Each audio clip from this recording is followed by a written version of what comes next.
Ink is a play about Rupert Murdoch when he was a young man arriving into London in the late 60s and muscling his way into the news industry in England. He and Larry Lamb, the editor he finds to go on this adventure with him, they build up a new kind of paper, which at the time felt very reckless and rude and brash and loud and dangerous and populist, but ends up becoming one of the biggest selling newspapers in the world. I don't think it makes any statements about a political climate. It suggests why people made the moves that they did or did the things that they did. It stays away from judgment, really. You look back now and go, well, of course, he was going to create the most popular newspaper in the English-speaking world and then come here and build up Fox and change broadcast media too. That wasn't inevitable, and at the time no one thought he was going to be a success, that his ideas were good and he would be able to penetrate the English news media.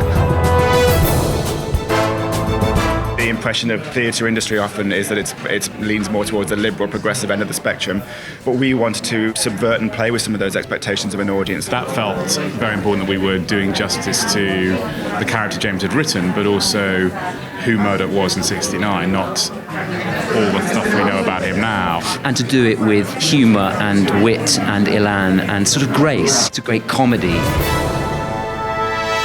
When he actually came to see the show in London, he was sort of unreadable, but he was certainly positive enough to come back and have a drink with the cast. You could tell he had fond and probably quite complicated memories of a lot of the other people in the paper who were his colleagues at the time. We met afterwards very briefly, and I said, "This is weird." He said, "Yes, it is," and we left it at that. If he wants to come and see it again, he's more than welcome. That would be great. I would introduce him to my mum, and that would be the weirdest moment of my life, and we'll all move on.